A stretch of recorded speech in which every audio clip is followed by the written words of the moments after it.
Hello, bud. How's it going? It's been a bit since I've done one of these pretty much just versus battle streams, so I figured I didn't really know entirely what to really talk about today because, like, Black Clover, I mean, really what we got, like, Lucifero, Deep in the Mud, the Fairy Tail chapter was mostly just combat. The upcoming Eden Zero chapter looks pretty good. I'm very intrigued about that.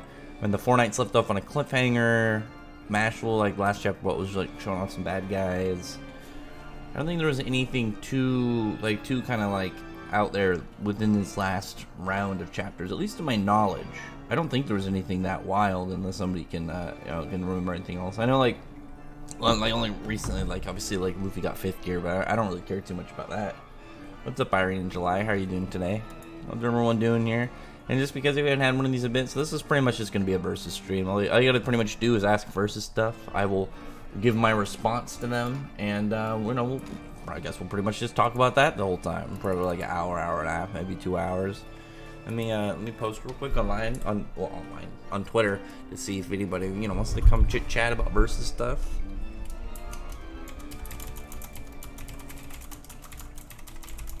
One sec.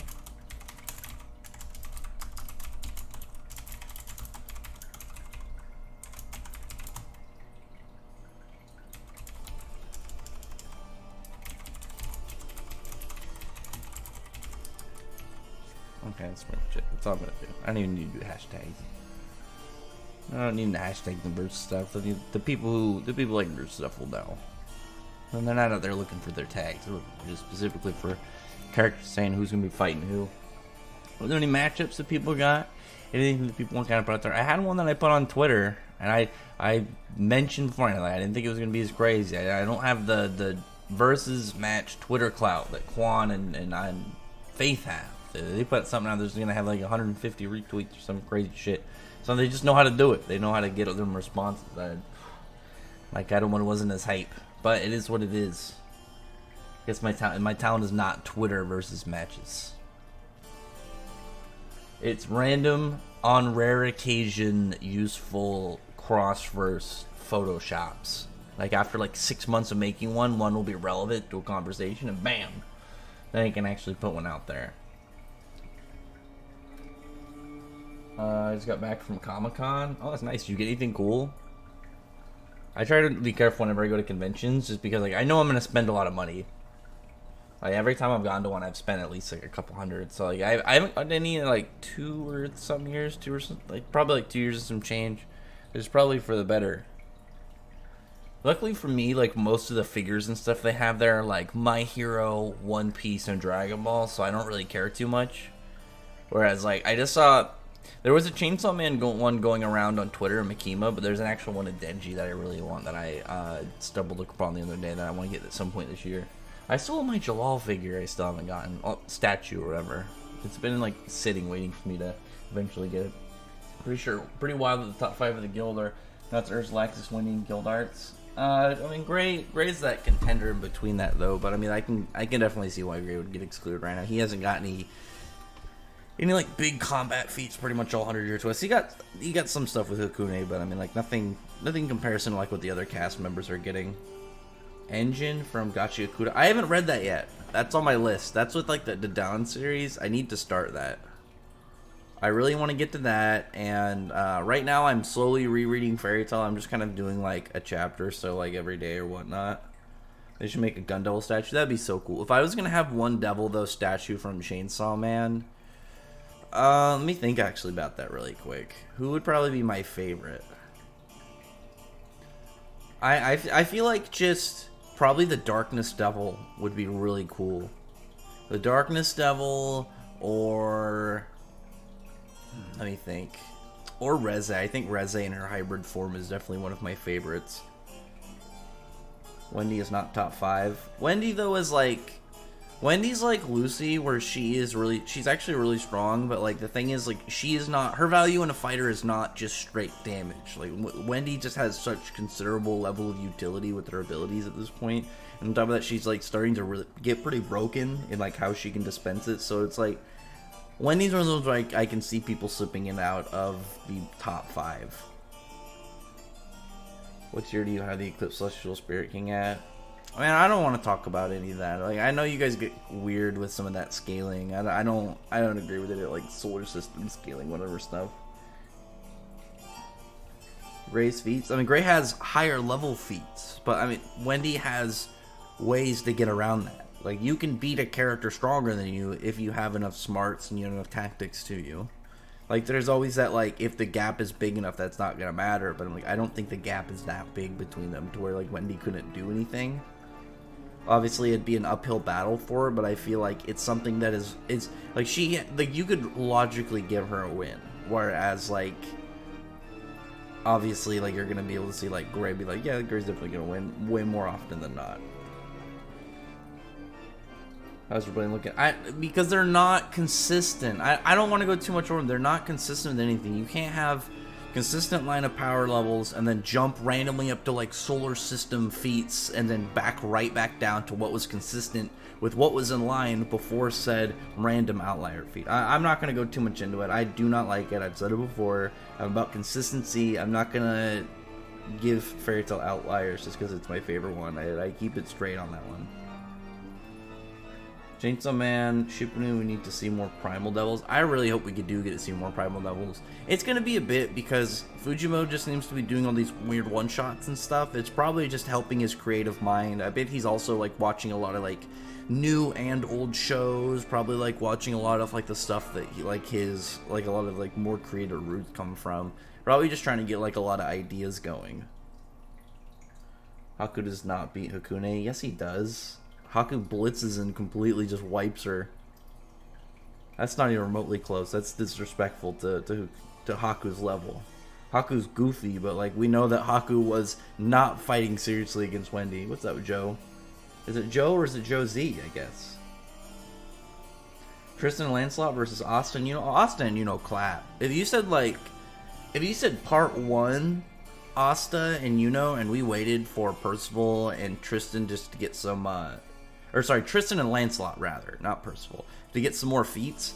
Because like I can see right now, because the difference between them is like Lancelot and Tristan have a lot of like preset stuff and understanding to a degree of where they sit at tier wise. Because the difference between where you look at Four Knights and where you look at Black Clover is Four Knights has all of 7 Deadly Sins to understand like the large scale tiering of the verse.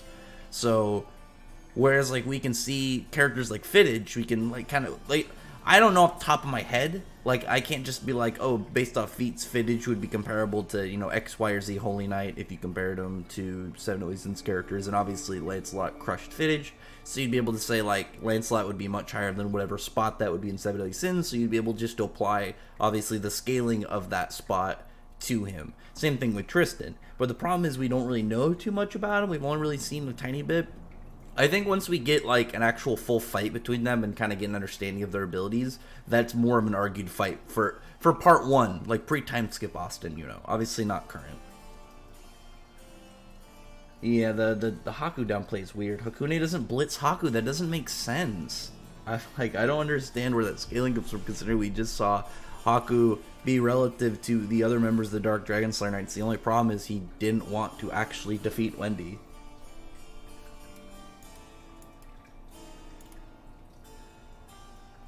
Let me see. The feats are consistent? No, it's not. Show me what feat is going along with that. Like, the only times you're going to get to other, like, crazy, insane feats is when you get to stuff with, like, the space between time. The Spriggan weren't pulling out celestial bodies and messing with the galaxy. The closest you got to was, like, Irene pulling down meteors from deep space. We're not seeing characters just create constellations and mess with stuff in space. Again, I'm not going to subscribe to this kind of like absurd inflation just for the sake of power levels. I don't like it, and I'm not going to. Like a Zangetsu sword? Dude, I got my friend a Tensa Zangetsu sword back like near the edge of high school. That was sick. Lucifaro was trash. Yeah, Lucifaro's looking really bad right now. Like, I feel like Lucifaro at this point needs to become like the bar. Like, he needs to be the bar for like some power level stuff. On top of that, he needs to just be toppled over and just used for a nice measuring stick, because it does not seem like Tabata likes him or has any real plans with him. I was hoping he would branch more from that kind of like just straight crazed sees everyone as insects, gets ready to crush and kill everybody kind of guy, but he didn't. So it's like, it just makes me feel like he didn't have anything for this character. And similar to Dante, it's just more of that he's gonna fit this like initial display of like how this character interacts and how they behave. But it's not like one of those ones that's gonna have way more deeper kind of like aspects to him. So he's pretty much just gonna be for this scenario. So maybe lose Faro once we get back to the underworld or something. But other than that, like, I don't really see how he's gonna be valuable or worth anything at this point. He's talking about a bunch of things, again, not relative or consistent. Okay, you have Blue Note creating a miniature black hole with limited range, very limited range, similar to Dante. You trying to argue that, it's like saying Dante, what the people say, like star level Dante. It's like, no, that's stupid. Or like universal Dorothy. You can't use stuff that's not consistent, that's out in the middle of nowhere. It's the exact same as the people who try and use the Haku statement, ignoring all context of it, but to say like, oh, well, this automatically outdoes all the other feats. It's like, no, the consistency is better. Consistency is what you should go with more than outliers up or down. Extreme outliers up or down are not the thing you go by, because that's why they're outliers. They're things that don't align consistently, that just kind of happen. Who's a better villain, Patri or Xenon? Patri, but Patri ended up not being a villain, so you can't really use that, so I guess I'd just go with Xenon. Kind of weird today's perspective how, for a time, Jalal and Lexus were the most evil characters in Fairy Tail. I mean, yeah, but that's like how Makarov used to be the strongest. Nothing implies Blue Note's black hole at limited range? Yes, because the planet's still there. If it had actual range of a black hole that big, the planet would be gone. It's not consistent. It's not consistent at all. Imagine having the ground, 4 feet from a black hole? And it not just sucking the island and everything there inside? That's not consistent at all. That's limited beyond belief. Let me see, what else is there? I saw Four Knights when I was trying to see did the Bud drop something? End of series, Black Clover, Four Knights is going to be a good debate. Oh, we'll see. I mean, right now, like, what's funny is, like, I'll argue with Quan and stuff about, like, when he talks about some of, like, the power levels of Four Knights, but it's, like, not the Four Knights, Seven Deadly Sins, because some of the power level claims are just so inconsistent, whereas, like, I feel like by the way it's set up, that Four Knights will be a lot of those more big and crazy feats, and not the stuff that was in Seven Deadly Sins that was hyped, but never really utilized or realized. Whereas I think the way that Four Knights is established, the context of the story also backs the idea of the characters eventually getting to this, level of power, because they're going to have to beat Chaos. And the Four Knights combined being able to eventually overtake a being, like a dude who's using a power that literally made the world in this context of the story, means that they should eventually, theoretically be stronger than a planetary being at the very end of the story with all 4 of them combined. Probably, I'm guessing Percival. He'll probably have a main character thing, maybe all together at the end. Combine everyone's power into one kind of thing. Planet size doesn't matter if you have, again, a black hole 4 feet from the ground and it's not sucking up the ground. Look up the range of a black hole per size. I mean, a tiny black hole is going to have more than 4 feet of range. You can't say Gildarts destroyed it at some crazy speed, considering there was a good chunk of time that it was literally just standing there and Gildarts wasn't doing anything. We also saw other fights going on during that period of time. So even if you wanted to try and argue Gildarts and Blue Note speeds, you would also have to take into account the smaller characters that were also doing things that aren't even remotely close to them and weren't even close to light speed at that time. The Spriggans have retroly made power creep. I mean, the thing about the Spriggan is the Spriggan setup is consistent with the story, and it aligns in a way by being one tier above stuff we've already seen of characters like when we have like the Wizard Saints, we have characters in between those 2 tiers, people like Hades, people like Margeir, the Celestial Spirit King, where all these feats, even though there's gaps between them, they form a logical roadmap that says like, okay, even though there's like a chunk between, say like mountain and island level, there's still a logical idea of, okay, well, yeah, there's a gap between these 2 characters. At some point between them is that, the space of both the characters between them and power levels and stuff they fill up. You don't just have consistent line, one random thing beyond everything else, and then back down to what is consistent within the line. Like, it doesn't make sense. You can't say the planet size matter when the ground is right there. The planet size is not going to do anything if the black hole is literally right there. It's not even pulling trees entirely out of the ground. Like, it just has a limited range. I'm not going to even go much further. I already said I wasn't going to. Like, this has already gotten goofy.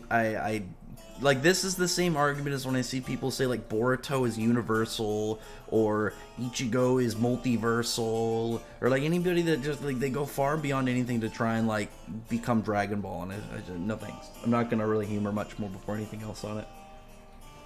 Well, they said Chaos created the world, right? That was, like, the specific thing, is Chaos created the world. Chaos wasn't the creator of everything in Seven Legions, it just created the world. But I think the concept behind the Chaos really is more towards, like, Nakaba's idea of you know, the D&D and, like, the idea of just, like, unpredictability and whatnot in stories.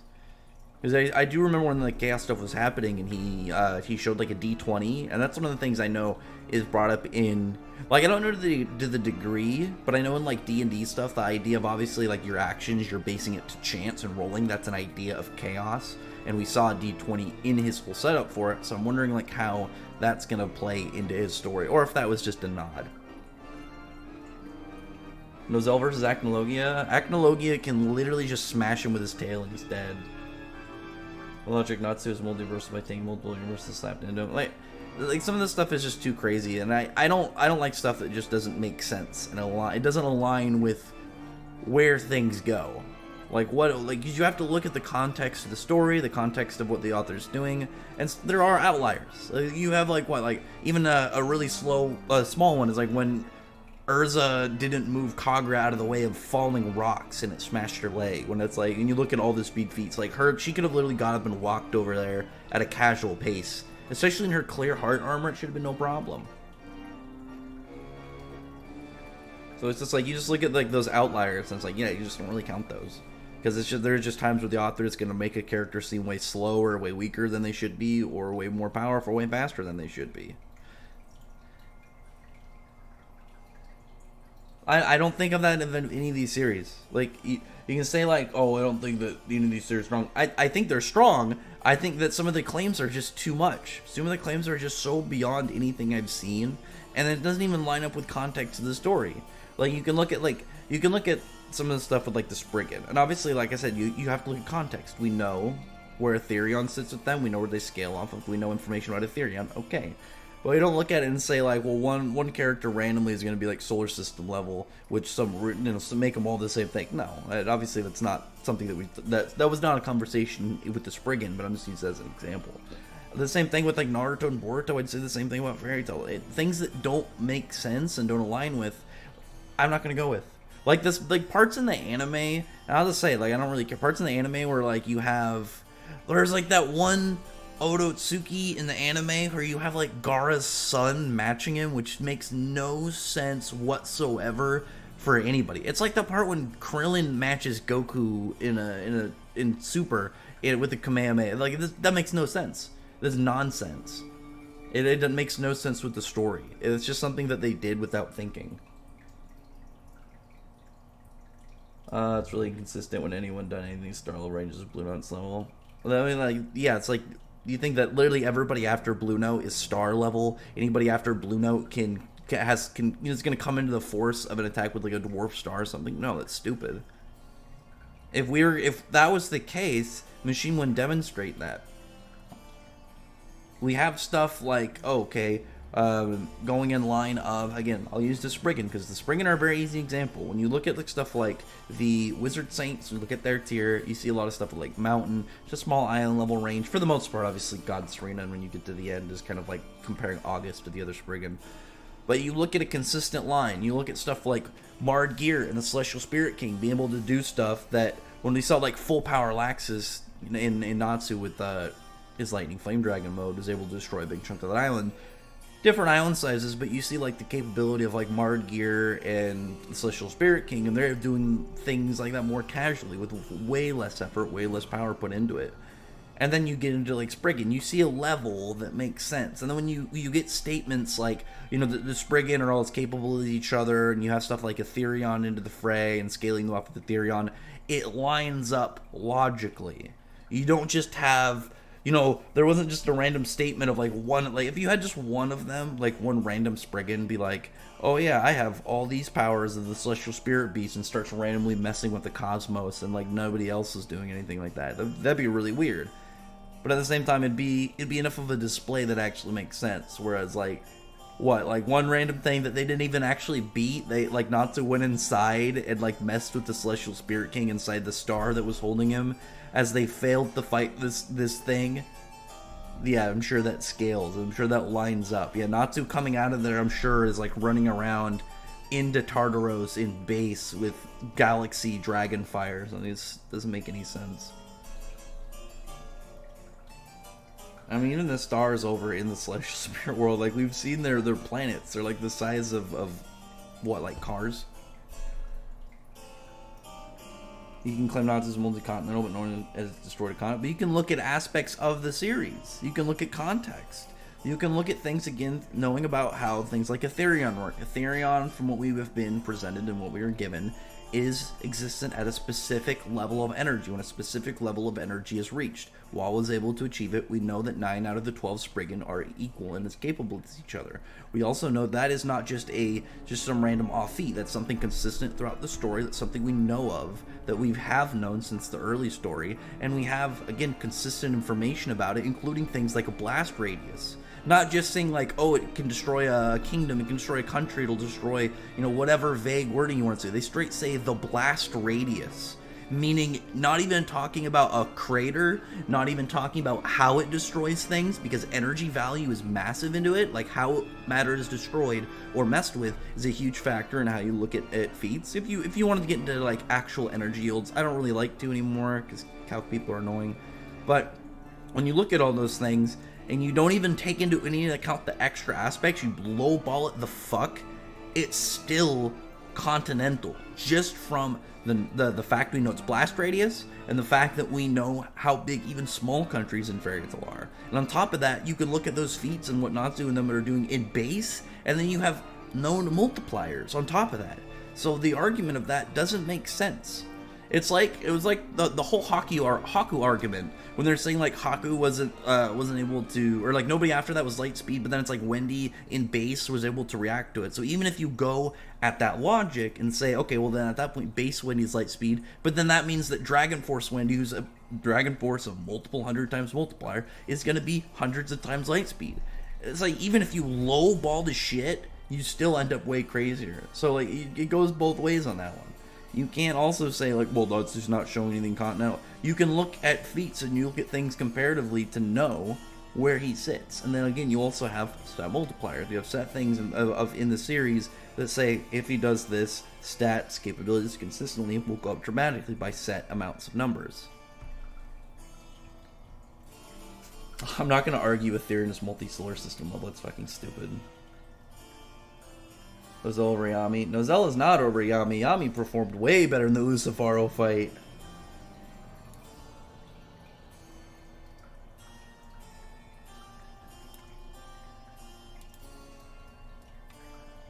The stream is not to wank. I mean, it's like, it's specifically some of the people trying to wank Fairy Tail parallels. And I say, people always tell me I'm biased, but here I am, I'm the same thing. I do not support things that are dramatically outside of consistently. I've been having to like repeat this so much, specifically since I started like put down the whole salamander feat from the data book that's so vague and so without anything that like some Black Hole people be like, well, that's where Continental happens. No, thank you.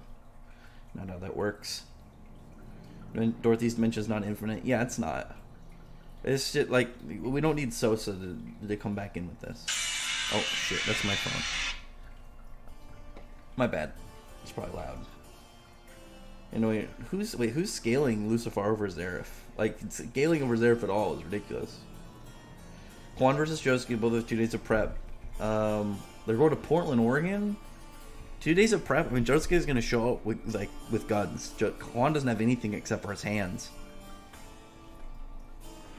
No, the whole Luck thing is like, Luck said like, he can't feel an end, and it feels like endless. And she's like, well, and they're like, oh, well, that's not possible. And she's like, well, here, anything that's impossible is possible. And people took that as like, well, that instantly means it's infinite. But it's like, how would luck, for one, how would luck actually know if it's infinite? But then using like what the anything is possible thing possible, like that's such a no limits falsy statement. And so because then when you look at that, right into that statement, and you use that as like the backing of like, well, she said it's if it's impossible, she can still do it. Well, it's like, okay, well then why didn't she make Lucifaro? How was she able to get overpowered? Why couldn't she have just said to Morris, oh yeah, that power of yours, oh yeah, I can instantly make a counter to it? Obviously that's not the case. There's just some people that don't know how no limit fallacies work, and they just kind of like jump on board a statement and use that as much as possible to wank as much as possible, pretty much. You go to One Punch Man at star level. There is some stuff in One Punch Man you can kind of look at it, but at least from what I've seen feats, is that like Saitama is hyped up to be planetary.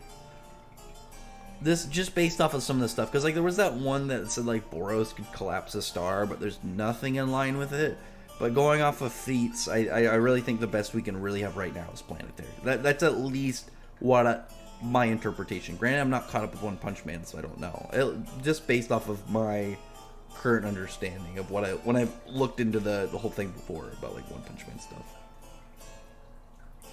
Jason, if you're gonna really annoy me that much, I'm just gonna mute you. Like, I don't care. I don't care if you're gonna come into my streams and start bothering me that much. I will just give you the hammer. Actually, yeah, hang on a second. I'm just gonna... Let me just take that. There we go. I don't care. I do not subscribe to any of the ridiculous, out of nowhere, non-consistent scaling with any verse, and I'm not going to. I am for consistency. I am for fairness. I do not, at any point, want to take some random feat in Fairy Tail that does not align with anything just to push levels that don't, again, align up with anything. They don't sit with it. You can try and use like, oh, there's constellations, whatnot. But even when you look at all that, the Celestial Spirit Beast wasn't beaten by them in an actual fight. Natsu had to go inside, and they had to beat it through mechanics and how it worked, and not how they actually sat at a power level setting. So on top of that, it also doesn't align. The only things you could really even try and make that argument would be things that actually mess with like large scale aspects of like reality, like Fairy Heart Zera at first base between Timac and Logia. We don't know exactly how this thing would have even been defeated in a straight fight, because they didn't defeat it in a straight fight. So your argument outside of even talking about consistency doesn't go anywhere. Yeah, I'm sure I don't know what consistency means. A verse that has consistent feats, consistent information, and then randomly star and constellation messing things, and then we get back into Tartaros and then Spriggan. Yeah, I'm sure Mardgear and Franmoth are celestial beings. Shut up. So stupid.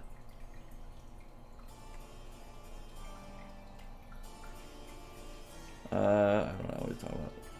Oh, we're talking about like luck. Something about luck. I don't think so, because that also doesn't make sense. Let me ask you this, Lai. If you used an argument where she could say anything that is impossible is possible, why couldn't she just make a more powerful character of whoever she's fighting? Why couldn't she just say, I make Yami times 10? So it's like a 50-foot Yami with 30 swords, and he's shooting dimension slashes out from his eyes. Like, that isn't, like... It's such a no limits fallacy to think that, like, well, some characters said they can do anything, so it must mean they can do anything. When we know that everything in the verse, they have limitations and they have settings and rules by how their magic and abilities they have to apply to. Thoughts on what Final Smash the current Fairy Tail arc will be? Wait, what? Oh, Final Battle. Oh, I think that... I don't know why I read that as Final Smash. I'm not even a Smash Bros. Guy. My guess is at the end of this that there's going to be some, like... I'm trying to think, it's like, it'll depend if Selene's going to be the big boss of this arc. Because I want Diablos and Fairy Tail to team up, but I'm kind of hoping the big match of this one will be maybe, like... I have to try and figure out, because, like, right now, it just really depends. It's like, is Ignia going to be the main focus, or Selene? But it's like, well, this is an Ignia's arc. I don't see Selene being, like, taken out here. Like, my guess was going to be one more arc with Selene, but maybe this is going to be Selene's arc. Otherwise, I don't know, like, because I feel like the best thing would be like somehow Dogramag. Like if Dogramag somehow came up and they teamed up against him and like were able to overcome him. Maybe not even like the whole cast, but maybe just like Natsu and Suzaku. I think that would be really cool. Like Dogramag somehow comes back to life. They have to fight him, or like his skeleton, and like maybe they have to like there's like cladding Earth on top of it. Like maybe there's something about an Earth dragon where it's like as long as they are near Earth, they can still technically be reborn or something. And like they have to fight him. It'd be perfect because he's the weakest dragon god. So it'd be like it'd be a really good setup to show their strength, but also they're not at full dragon god level. But it shows that like them together are starting to kind of like really make footing into the full tier instead of Celine's nerfed form. So I feel like that could be really cool because like the problem with like if Celine like why don't like if Igni was randomly the boss, like how would that go? Because I don't expect him to be defeated. With Celine, it'd be like, well, is Celine gonna already be defeated, and then they'd be out of here in this arc? Because it doesn't feel like an arc where she's the big final boss. Because it feels more like Ellen tier. She's more of a spectator. Now she's like kind of half and half, and I'm guessing next arc will be where she's fully in and active. And I don't think any of the members of Diablos are gonna be the main villain of this arc. One thing that I'm still really on board with is I want Celine I want Celine's other children to show up. I want to see these other dragons. I assume at least some of them have to be alive. Dorothy's power works on perception imagination. Her dimension being infinite doesn't mean she has no limits. Yes, it does. Because everything she does is based off of her mana amount and what she can do with her mana. The idea of her expanding her dimension infinitely means that she has to continuously be expanding it with her mana. She does not have infinite mana. Think about it like this. Equinox slash from Yami. The range is limited. Factually, Yami's range, it's not like his slash is going forever. If she wanted to, she could have just kept expanding out her dimension and the Equinox would never have hit the boundary. There you go. Like, I'll put that up next to the freaking solar system fairy tale stuff. Because it's just an argument that it's just so nonsensical, and the only reason that argument exists is because some people just want to push power levels. You ever heard of Digimon? Yeah. I was watching Digimon like back when the original series was airing in English in America. 100%. What's up there, Izu Toga? Oh, Izu Toga trash. You don't like Toga? Oh, is it... What is Izuto? I don't know who... Oh, yeah, I forget about Deku, because his real name is Izuku Midoriya. I'm obviously on the train that just calls him Deku all the time. Prevention is not infinite, and I just explained why. I hope Suzaku and Diablos become like Sabretooth. I want them to be allies, because we know that Diablos is not... Like, Diablos is not an enemy in Fairy Tail because of, like, an actual beef. It's entirely been because of a misunderstanding. And it's not something that... Like, it's not something that they have to actually keep up. Like, they can get past that. Who would win in a holding competition? Berserk Percival versus Angel Devil? Holding competition? What do you mean? Just, like, grabbing onto people? Probably Percival. He can just Life Force grab people. It doesn't have to be any of those years thing or, like, make a deal. He just touch you. Oh, Toga... I'm so unsure about My Hero. Like, My Hero, I really liked My Hero when it came out, but it's become such a, like, I enjoy it to a degree, but I'm never too hyped about it anymore. And, like, a lot of the characters I just don't really care too much about. Like, the last chapter, to me, felt similar, not the same degree as the Black Clover chapter, but it's, like, the whole Libe, like, the last Black Clover chapter, to me, it felt in the context of the chapter, felt way more of like, if you were an Asta and Libe fan, that chapter was probably great for you. You were probably stoked and having a good time. If you're a Dabi fan, that last chapter of My Hero was probably great for you. But for me, who just kind of likes Dabi and like I get his backstory, I'd like to move past it and actually get to like the big battles and actually seeing more of like the hype part of the end game. Like we could have had some stuff and then gotten to the flashbacks instead of like, because just this whole arc has been starting out so... Like, it's like, think of that part, this is the easy example, think of that part where it's like when they were showing the trailer for Captain America Civil War, when the two groups are on the opposite sides and they start slowly walking at each other and they run. Think about that, but the running part is 10 times longer, and then the rest of it is slow motion until they collide. And that's how I feel like My Hero is right now. Like, they're setting up some of the battles, but I'm kind of eh. And then, like, Toga, I have absolutely no care for whatsoever. She just feels like a crazy girl with a knife. Yami's, and you're going to say Equinox is infinite. That's not true. If Equinox was infinite, it never would have stopped, and it would have cut the planet in half. This is just a stupid argument. Imagine a dimension-cutting slash never, like, that has infinite range. It would have cut the planet in half. Or it would have, like, at the worst, or like, no, at the, like, the most, it, like, what would have kept spinning around the planet, there would have just been this one dimension slash. Every once in a while, it would just kind of fly through the area, and, like, yeah, it'll be back in about 2 weeks, and it's just, the world, everywhere in the world knows, stay out of this one area every once in a while, or you're gonna get chopped in half. And then until Asta comes and then anti-magics it. The Team Knots alone felt like they could take down 5 acting little people. I mean, they weren't trying to do it one-on-one. Or, sorry, all at once. They're trying to do it one-on-one. And that wasn't what they were saying. And Urza put Natsu beat Aknologia as, like, a set of confident. Not like Natsu beat Aknologia. He's going to one-shot him. That was just something that they were saying. This Pokemon episode, Serena made a reappearance and helped Chloe to perform as better than the League Black Clover chapter. I don't know if I would be able to get back to Pokemon the same. I've been looking up Ganyu from Genshin Impact. I never played Genshin. I think I started to try and I never really got far. After the Megakyo fight, Black Clover went downhill. Oh no, the Xenon fight. Wasn't the Xenon fight after that? Xenon. The problem is Tabata.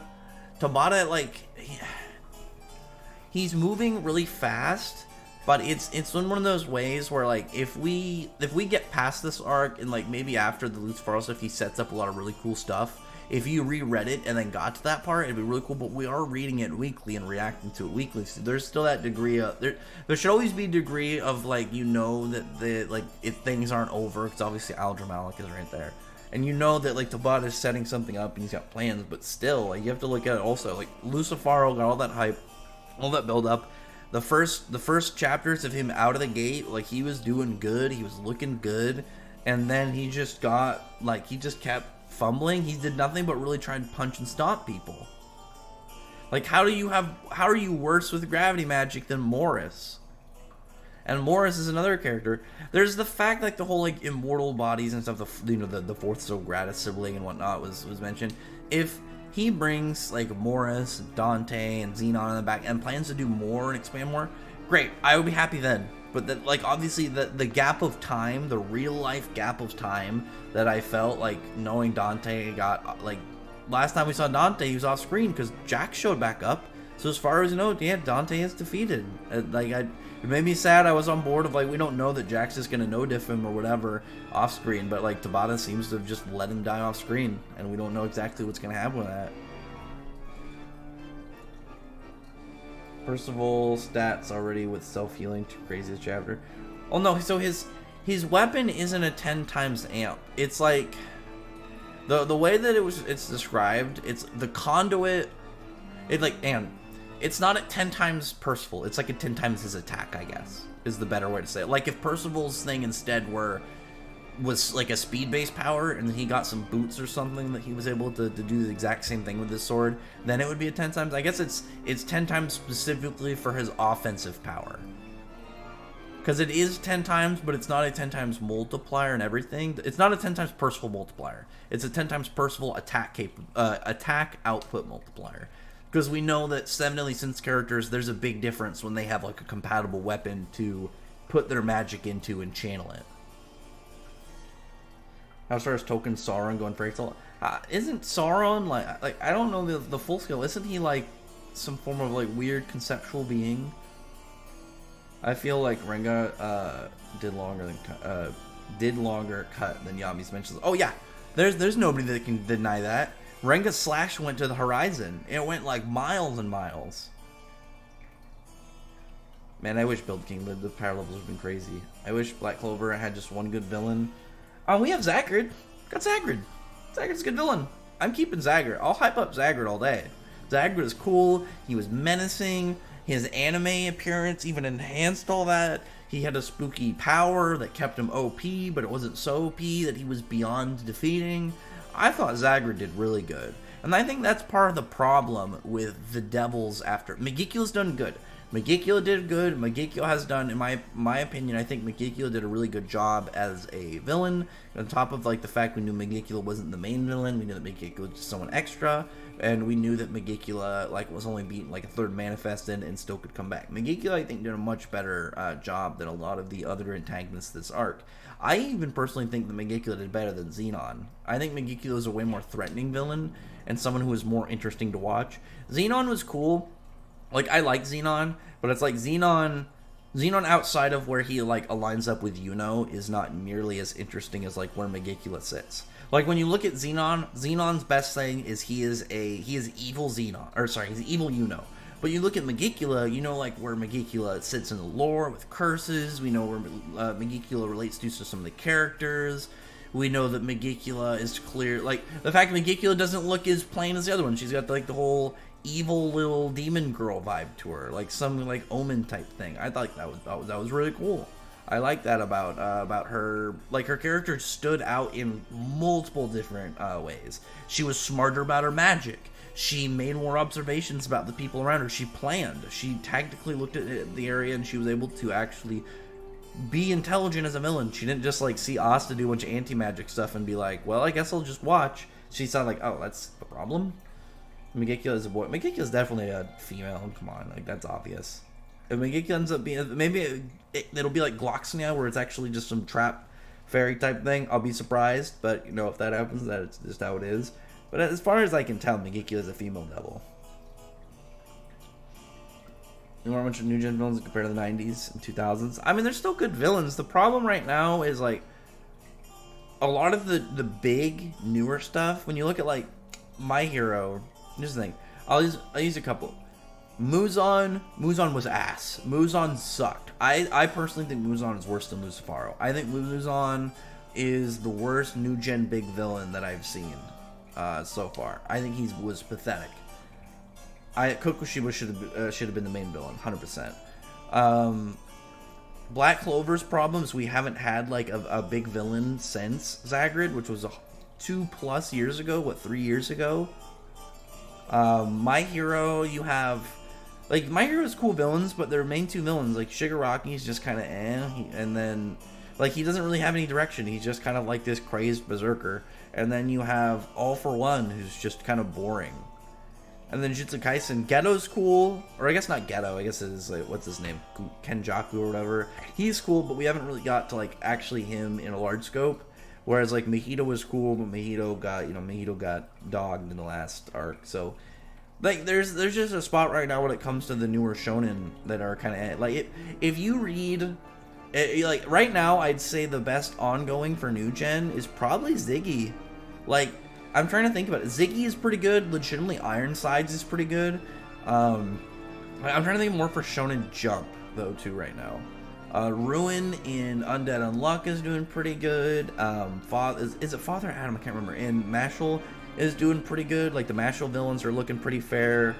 Like some of the other series in Shonen Jump are looking alright, but it's like a lot of the big stuff right now is looking Like Kaido is kind of like on the fence for me. I know some people really like him. I'm kind of meh about him, but I think he's doing better than like Lucifaro and All for One and people like that. I think he's a much more interesting villain right now.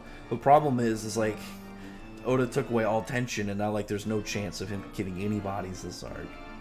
The only we can say is that random CP0 guy build. It's like, who the fuck cares about that guy? That guy like lost in like a 2v1 to Izo. Build King Axel is bad taste. I know, man. Like, think of where we would be in Build King right now if it didn't get axed. We'd probably be like 2+ arcs extra. There would have been so many like crazy spreads with like giant monsters and landscapes and like lots of big badass feats. Like, it makes me so sad. And then like his next series he's doing for like a one shot is like, it's exactly what I thought. It's gonna be some super gag series. Like everything that he does is either over the top shonen battle or gag shitpost. And it's like, I know that there's a like between 2/3 to 3/4 chance that whenever he puts out something it's gonna be a gag, versus like when I actually get a freaking battle series of action battle shonen, like an old school shonen, and I was so happy for it. It makes me sad. Bums me out still thinking about it. How far could Gojo get in Fairy Tail? The problem is he's not fast. The problem is, like, he's fast compared to Jujutsu Kaisen characters, but most Jujutsu Kaisen characters are, like, peak human levels of speed. Even the part with Naoya, he was, like, fast for the reverse, and he was, like, just breaking the sound barrier. He does have hacks abilities, but I don't see him getting past Ikaruga. I think Ikaruga, you put Ikaruga against Gojo, he's gonna just get chopped in half immediately, and he's not gonna know what happened. Zeref gonna be the second villain favorite, and hand down Ziggy. You like Ziggy more than Zeref? I mean, maybe you like the whole robot space warlord dude more, but like, I don't know how you like Ziggy more than Zeref personally.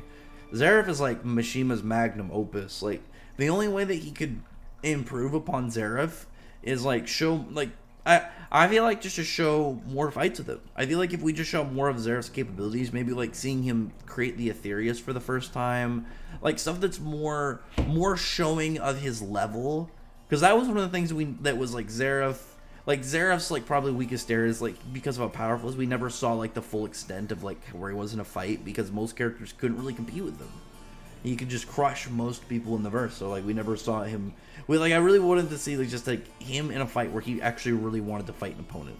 Like, if we saw a part Zeref, like, before Zeref took the full power, like, if there were a couple other people out in the world that weren't as powerful as him, but were still, like, some strong worldly threats that, like, he went out and fought 1v1. Mishima wanted me to write a Zeref spinoff. I could write a volume of Zeref spinoff. I could do a couple. And I could do so much more justice to the character. And, again, I think the only way you could really improve upon him, other than kind of just expanding upon stuff that already exists, like, stuff about, you know, the way that he went insane and his viewpoints and whatnot. I would love to do a Zeref spinoff. So Lauren Genshin book always says Ganyu, the Coco Goat Quillen, is so thick that she caused a monster to suffocate Sir. Come and check it out. Wait, what? A Quillen? Like, I know that Quillen, those are like those horse-looking things, kind of like a Kirin, right? I don't know the full lore.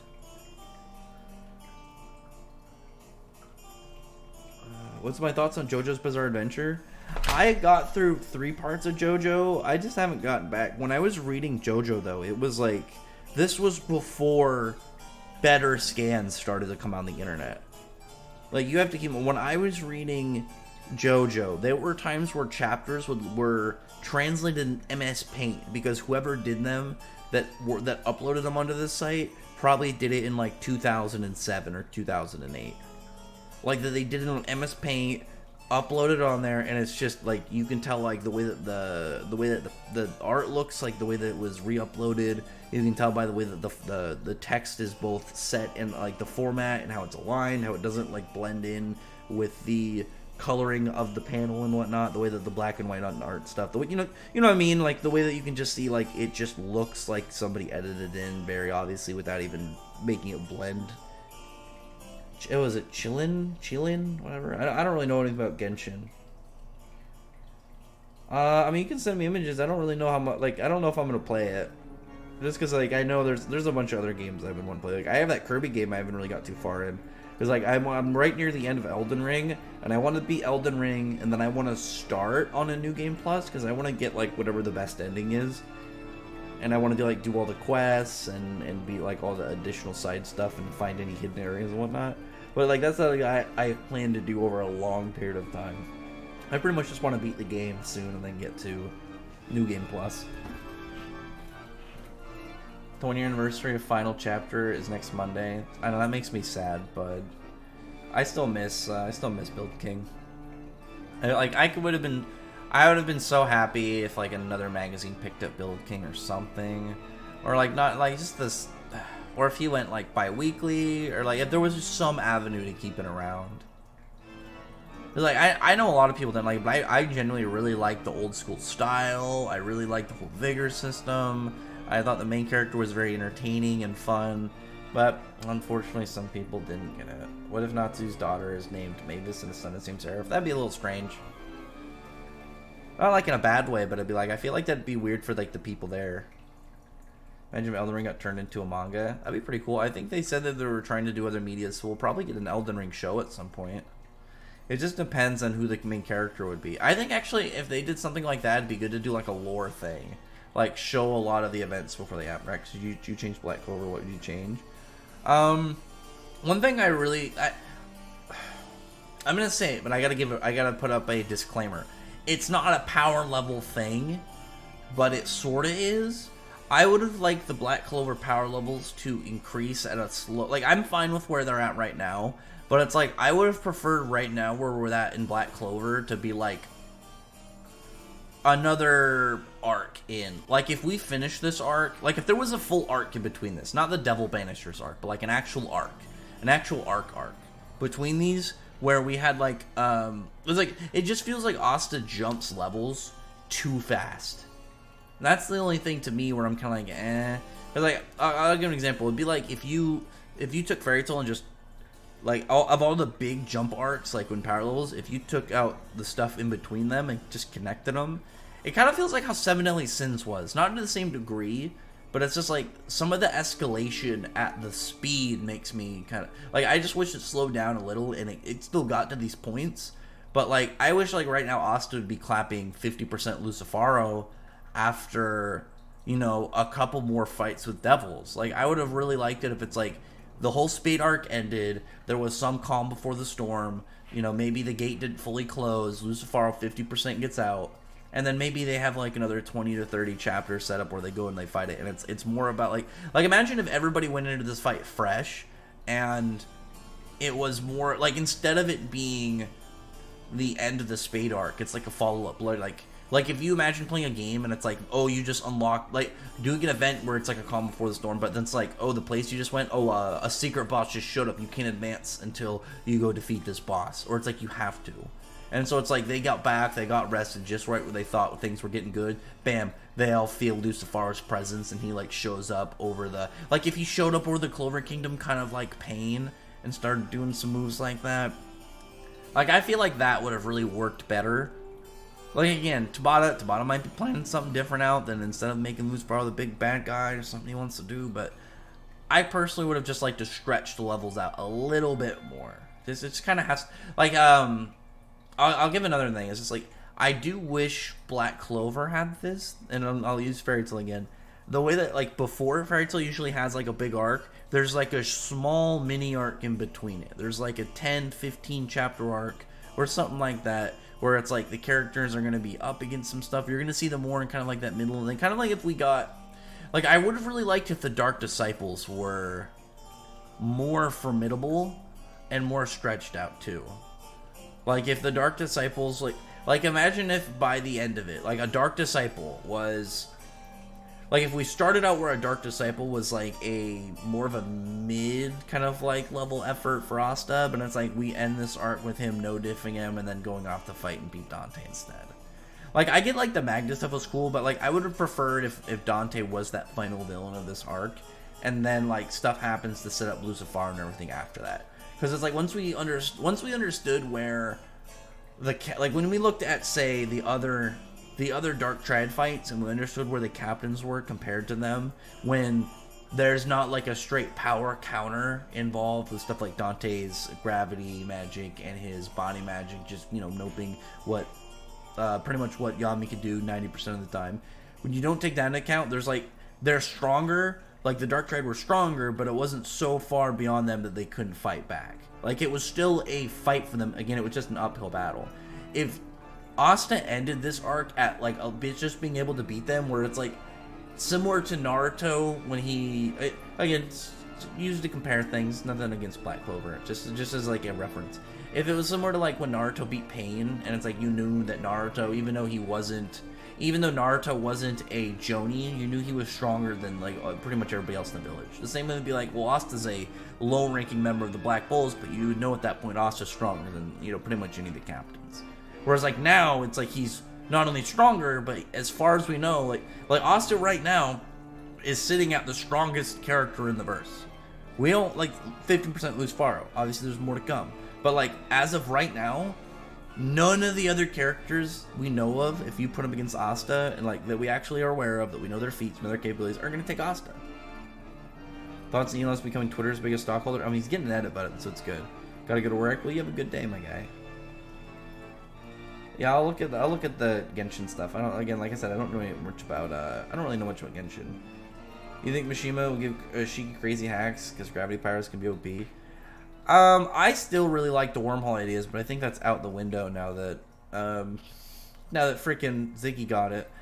But it just depends on like what machine wants to do with them, because like with gravity, like you could get sort of like some of those absurd levels, but it's like you have to at that point have to match other characters to be able to fight Shiki if he gets to these absurd levels. I did see in the chapter though, he was looking pretty good. He like grabbed a lightning bolt and threw it back. He pushed down some fire. So Shiki's at least showing that he can contend with the basic elements, because that's an actual thing. Like look at like early Shiki, and it's like he couldn't deal with like cave fire, and not even talking about like what that does in the Immersive. It's like when you look at the characters and they can't handle the basic elements, like basic resistances and stuff. Obviously, they don't have to have it, but it obviously looks really good on them when they start to kind of cross over into that barrier. Like, you know, Natsu being able to stand in super enhanced gravity by Blue Note, or Shiki being able to grab a lightning bolt to press back some fire. I don't think it was anything really crazy for like lightning or fire, but I mean, like, even if it's like regular fire and regular lightning, just being able to like shrug off that and then, you know, being able to affect with your ability is good at a fundamental level. It's absolutely good at a fundamental level. Because like some characters you can get really strong and they're not going to run into these levels of like or these levels of just general resistances. Like One Piece characters are still getting fried up by lightning, whereas like when you look at like people like in Fairy Tail, with a guy like Gajeel being able to shrug off lightning bolts like nothing even before the Grand Magic games. And you can look at those characters, same characters, like what's like Ulti got fried up by some lightning, where it's like if you put pre-Grand Magic games Gajeel against Ulti, obviously Ulti's gonna run over him, but you know one of them actually has lightning resistances where the other one just doesn't. Based on the current art feats list, Fairy Tail, would you rank? I already answered this in the top guild. I mean, it's like Guild Arts, Laxus, Natsu, and then you can go either or with like Grain Urza. You can put Grain Urza in there, but they can be either or, and then obviously Wendy and Lucy are legitimate contenders at the moment. It doesn't seem like Shiki wants to absorb other powers like Ziggy did. Well, I don't think he has that ability, at least that we know of. What did you say the average maximum amount of chapters and arcs per saga? For what? I don't think what Gon used it because of Genshin in the game. You have a 0.6% chance. Oh, I know the drop chances. I played in World of Warcraft for many years. I know about chasing low drop chance things. Okay, I know that pain. I know the agony. Like have you ever, especially rare spawns, have you ever sat outside like an area for 12 hours to wait for a freaking Kodo to spawn to pet? Horrendous. The upcoming easier chapters really show how much of a boss Jaguar is, because he quickly destroyed 2 of these opponents. They're taking up several chapters in a fight. Yeah, I mean, like the thing about it is like Killer or Brigadine and Killer Mark II are obviously stronger than the first ones, but it's like I don't think Wizard is weaker than their second versions. But I mean, I would assume they're relatively stronger, or they're relatively on level, but they're stronger. So that but I do agree with you. This, I mean, he still wasn't Interstellar, but it's just like we just saw him get kind of clapped by some dice. But anyway, I'm gonna call it good. I just wanted to do like a nice little stream. Like I said, I'm trying to get back to my regular schedule, which is a stream every Saturday and then on every other Tuesday whenever 100 Years Quest chapter comes out. So I just wanted to do a short stream. There wasn't a ton of stuff to talk about. I mean, I wanted this to be a burst stream, but most of it was just us kind of chatting. So we'll just kind of keep it as is. But anyway, other than that, they'll comment below. Thumbs up the video, front like button, subscribe, and check out my other videos. But that, appreciate it.